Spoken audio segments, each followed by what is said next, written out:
Декларација за стратешко партнерство со Обединетото кралство, договор за стратешко партнерство со Унгарија, средби на највисоко ниво со Соединетите држави, бројни посети на европските метрополи, низа дипломатски исчекори и придвижување кон западните сојузници. Министерот за надворешни работи вели дека има бројни потврди дека оваа влада води прозападни политики, па затоа обвинувањата од екс-председателот Пендаровски и опозицијата дека наводно сме станувале дел од така наречен српски свет биле целосно неосновани. Ние сме македонски свет. И ние гледаме да ги шириме интересите на нашата надворешна политика. Оваа влада во првата година подпиша договор за партнерство во одбраната и безбедноста со Европската унија. Прва во регионот го направи тоа. Оваа влада пред неколку дена јас како министер за надворешни работи подпиша декларација за стратешко партнерство со Обединетото кралство. Подпишавме стратешко партнерство со Унгарија и бев и сум до сега единствениот министер за надворешни работи од Западниот Балкан кој бил примен од државниот секретар Рубио во американскиот Стейт департамент. Министерот со конкретни бројки, Стево Пендаровски за само 5 години имал 9 средби со Александар Вучич, а идентична била и ситуацијата со поранешниот министер за надворешни работи Бујар Османи, кој за 4 години остварил 11 билатерални средби со српските колеги. Според Муцунски и двајцата немале кредибилитет да критикуваат на оваа тема. Прво ја слушнавме оваа теза од поранешниот председател Пендаровски.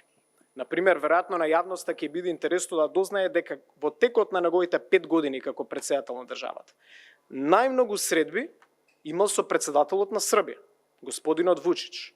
9 пати се сретнале, повеќе од со било кој друг председател на држава од било која земја во светот.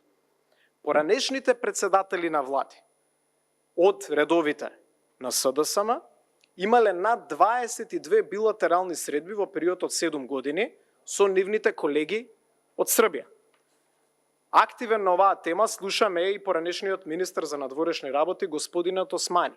Во 4 години 11 билатерални средби со неговите колеги од Србија. Поранешниот председател Пендаровски во интервју зборуваше за политиките на претходната влада на СДСМ и ДУИ и рече дека додека тие направиле исчекор во меѓуетничките односи, сега оваа влада давала знаци за придвижување во така наречен српски свет. Сега оваа политичка структура која е последнава година на власт дава очигледни знаци дека тој така наречен српски свет или пошироко кажано руски свет, ја би го нарекол дури регионално и унгарски свет, воопшто не е метуќ.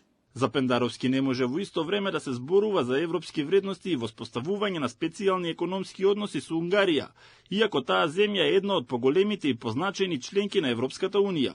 Екс-председателот тврди дека се форсирал само коридорот 10, а коридорот 8 бил запоставен, иако веќе е договорено железничкото поврзување со Бугарија, изграден експресен пат кон Крива Паланка, а се работи на автопатите кон Охрид и Ќафасан.